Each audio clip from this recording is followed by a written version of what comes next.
he doesn't even have to do stuff per se. He can just say something and it creates these ripple waves. If Trump is out there saying we're not going to defend Estonia, that's pretty emboldening, if you ask me.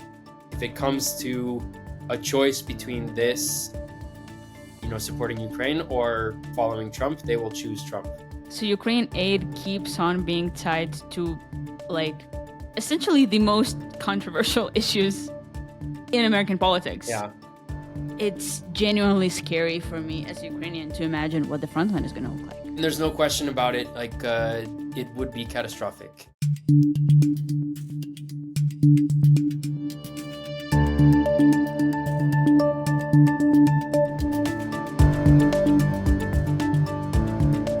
Hi everyone, and welcome to This Week in Ukraine, a show where the newsroom of the Kyiv Independent explains Ukraine's biggest events in just under 30 minutes. I'm your host, Anastasiia Lapatina. Today, we're talking about Donald Trump's relationship with Russia and Vladimir Putin, and what another 4 years of Trump in the White House might mean for Ukraine. I'm joined by my colleague Nate Ostiller, who is the news editor at the Kyiv Independent. Nate, it's your first time on the show. Welcome. Thank you for having me. But before we go on, I'll remind you guys to please subscribe to the Kyiv Independent wherever you're listening to this show, whether that's on YouTube or on audio platforms. Leave reviews, like our episodes. Please do tell us what you think about our content. It only takes a second for you, but goes a really long way for us, because that kind of engagement is what helps YouTube algorithms to promote the show, so more people will stay informed about Russia's war in Ukraine. So, Nate, we brought you into the studio virtually today because the US election campaigning is already in full swing.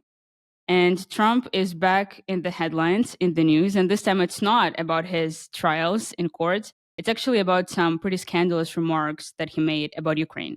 So tell us what happened. I'm guessing you're referring to this thing that Hungarian Prime Minister Viktor Orban said after a meeting with Trump recently, where Trump apparently said he would not give a penny more to Ukraine if he's reelected. And this is kind of the last in a long series of things that are very similar to this that Trump has said. So it's not exactly a new statement that he's opposed to aid to Ukraine, but this is one of the first times that he's so directly articulated it. You're right. It's no secret that Trump can be quite inflammatory. He's said a lot of scandalous, inflammatory things in the past. And what some of his supporters will sometimes say is that, he just says it. He doesn't actually mean it. He's not going to act on it. It's all just talk. So how seriously should we be taking this anti-Ukrainian rhetoric from him? Well, that is a good point. I mean, anyone who's paid attention to him for the past 10 years that he's been in politics knows that he says lots of crazy things that he doesn't end up following through with. I mean, this is mostly domestically, but also, of course, abroad too. And when it comes to the US, I mean, he doesn't have the ability to unilaterally do everything that he wants to do, even if he actually intended to follow through on these things. So even within his own party, there's not 100% consensus about this idea of abandoning Ukraine. And we don't know, assuming that he does get elected, we don't know what the situation will be in Congress if the Republican Party will win the House of Representatives and the Senate, and they have all three, then yeah, there could be a serious problem for sure. So at the end of the day, there are two factors here. There's Trump's actual track record when it comes to Russia and his kind of personal affinity for strongmen. And there's also the actual situation in government, who else gets elected, and the ability of the people within his own party and the rest of the government to constrain whatever kind of crazy ideas he follows. So let's start with the first factor, which is Trump's track record, as you said, with Russia, with the Kremlin, and his personal relationships with dictators all around the world. So what do we know about these relationships? This alone could be an entire podcast episode because there's a super long history of this. And it doesn't just include Putin. It doesn't just start when he was president. I mean, this goes back a super long way before he was ever a politician. So just to focus on the the Russia aspect. He said many, many crazy things, many comments kind of defending Putin, saying that he's a strong leader, that he's brilliant, including some things that are also denigrating Ukraine, criticizing President Zelensky, criticizing other Ukrainian leaders, saying that they're corrupt. And I think it really becomes serious is when he started running for president. And like most things with Trump, this is all kind of not all, but mostly about himself. There's this famous press conference in 2018 in Helsinki with Trump and Putin, and Trump says that Putin has told us, the U.S., that Russia did not hack our elections, and Trump goes on to say, like, I believe him. And that goes against all of the assessments from the US intelligence community, from Trump's own government. Yes, of course. But I mean, here, I guess to go back to the ego thing, this is from what most people think who study Trump. Like, the reason that he's so against this idea that Russia interfered in the election is because it kind of devalues his victory. And anything that devalues his victory, like, puts into question whether or not he won on his own, that goes against like the entire idea of who he is as a person.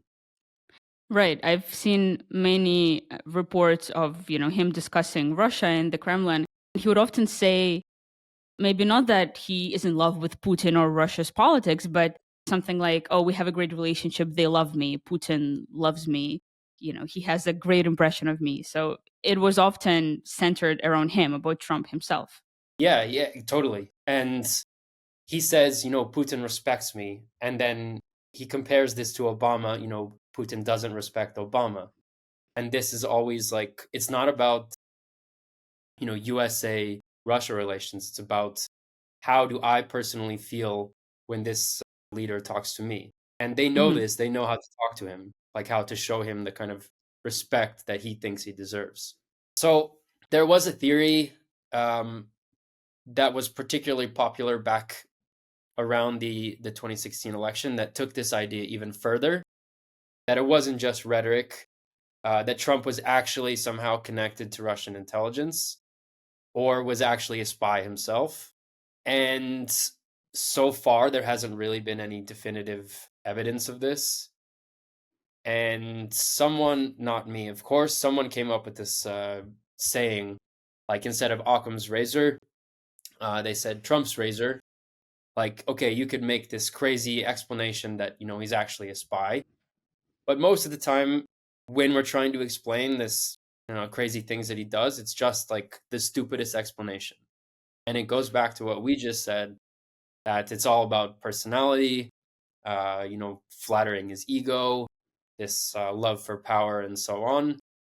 I mean, it is not impossible that there could be some ties to Russian intelligence, but I don't think there's anything so far to prove that. During his time at the White House, Trump has often spoken negatively about big organizations that the US is a part of. So, thinking the UN, NATO, various trade organizations, and so on. And while he's known for his anti NATO rhetoric, he's also been talking about this recently, going as far as to say that because certain members of NATO perhaps don't pay as much into the NATO budget as they should, as much as they've pledged at least, um, he would actually encourage Russia to basically invade NATO. He said that if NATO members don't pay their fair share, as Trump thinks, he's going to encourage Russia to do whatever the hell they want. And this is when a lot of people started saying that it's getting really dangerous. So it's worth talking now about the second factor that you've outlined. What can actually constrain Trump and what can actually stop him if he is reelected and if he's again in the White House and this anti NATO, anti Ukrainian rhetoric persists? What are the roadblocks there that can actually have the checks and the balances in the system so Trump doesn't actually go and pull out of NATO? It's a really good question. And I guess, the main answer is like we have to look at the way that the US government works. And it depends entirely on the makeup of Congress if he is elected, if the Republicans control the Senate and the House. And we can look at his first term to see that, like, even with control over both branches, he actually was not able to do most of the crazy things that he said. And it's also worth keeping in mind that this is not his top priority. I mean, the things that he really wants to do are mostly about domestic politics. So it's hard for me to imagine that, as anti-Ukraine, as anti-NATO as he might be, that's not going to be his first priority if he gets into office. And the domestic fights that probably will happen first will take up a ton of energy before he even gets to the whole, U.S. is leaving NATO. Sure, of course, there is Congress, there is the Constitution, there are all of these kind of roadblocks in his craziness way. But still, he did a lot of crazy things, thinking of the Muslim ban, which kind of shook the US and the world as well. He pulled out of the Paris Agreement, he pulled out of the Iran nuclear deal, he killed an Iranian general. All of those things were pretty outstanding and not in a good way. Yeah, without a doubt, he did many crazy things, even with the constraints that are built in. And one of the scariest things is that, like, he doesn't even have to do stuff per se. He can just say something, and it creates these ripple waves. And that's part of the issue with NATO, is that it's not just like, part of this whole Article 5 is about the kind of psychological understanding that we will all come to each other's defense as all NATO members. Right, And if you because have the NATO is a leader, deterrence mechanism. So your enemies have to be scared of you for them to not act, right? To not show aggression. That's the whole point. right?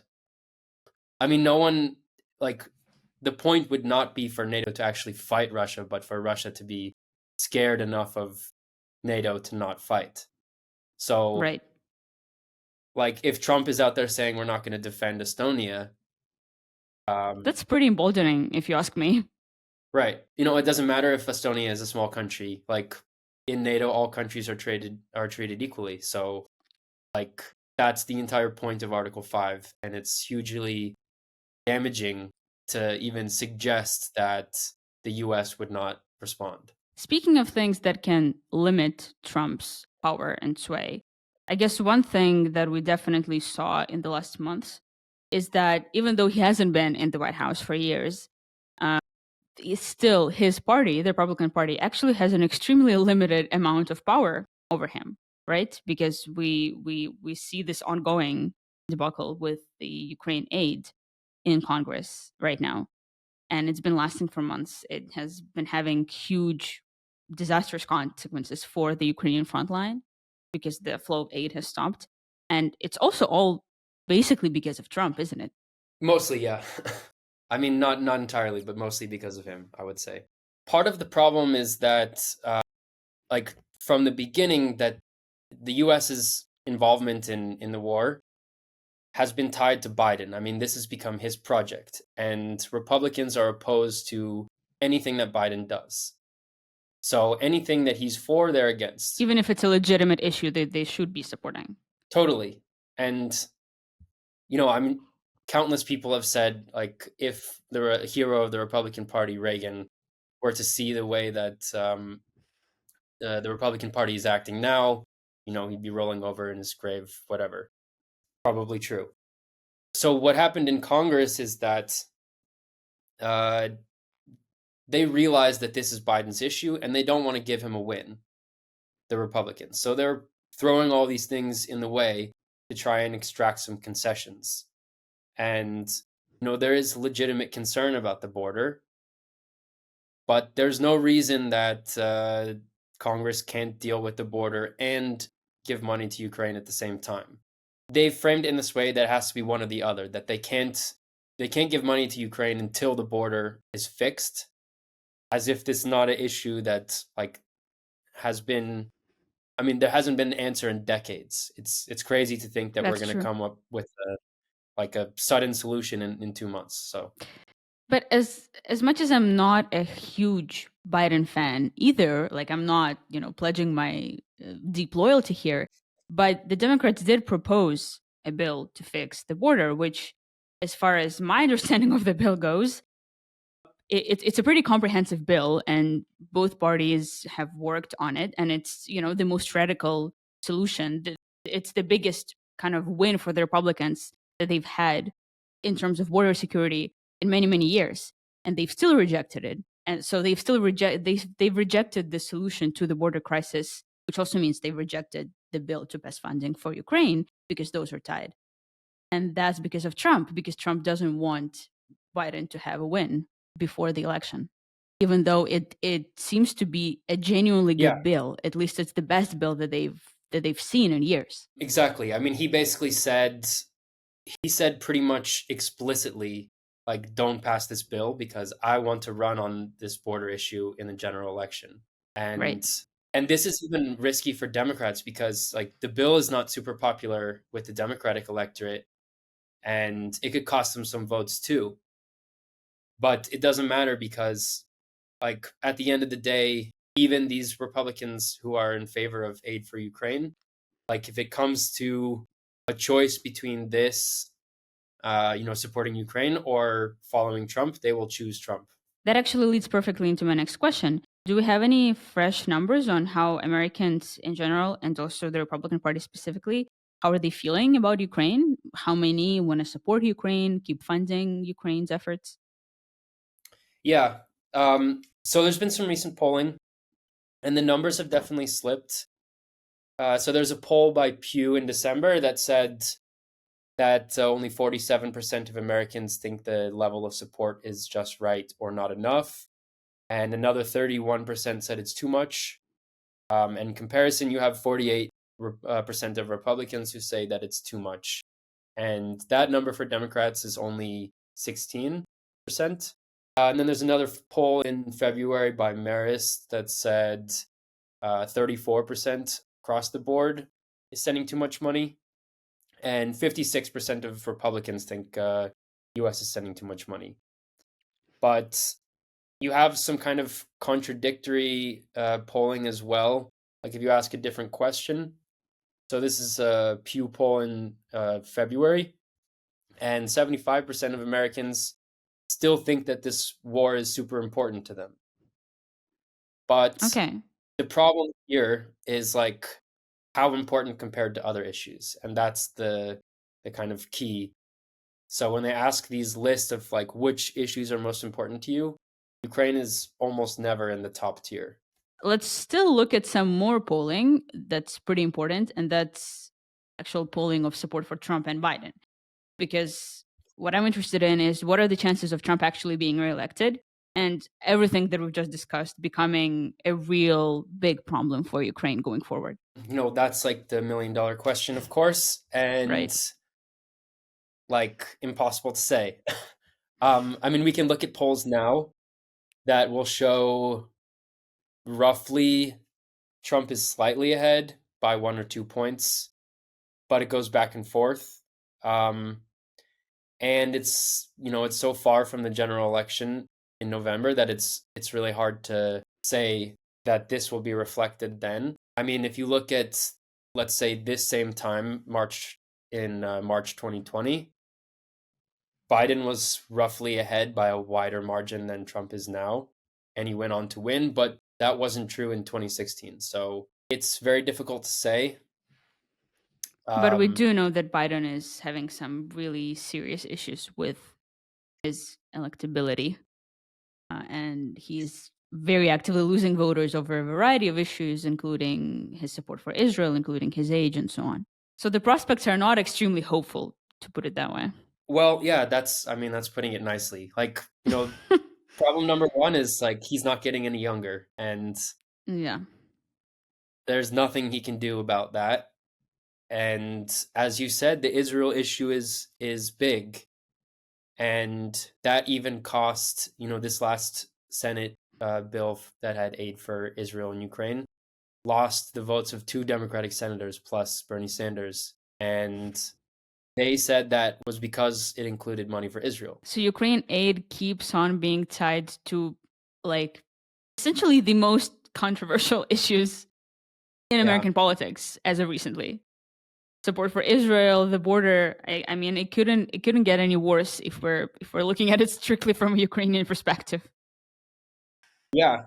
And it's really unfair because like they could just make a standalone bill with aid for And Ukraine, move on. but then Yeah. it's, yes, of course, but then they would say like, why are you doing this and not something else? So I mean, it's hard to even begin to imagine how disastrous things are going to be if the US just actually completely stops supporting Ukraine, if the flow of money just stops.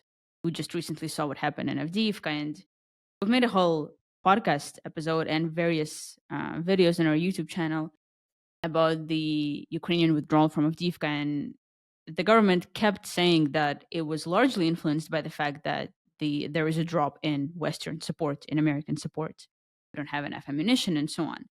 So if you multiply that, by 1,000, and you imagine that a year goes on and we don't have any American money and no American weapons, it's genuinely scary for me as Ukrainian to imagine what the front line is going to look like. yeah, I mean, there's no question about it. Like, it would be catastrophic, and basically everyone. I mean, there's a widespread consensus among leaders in the West that this is true. I mean, Senator Schumer said this in Lviv in a recent visit, that basically without U.S. aid, Ukraine will lose the war, and that's kind of the way it stands right now.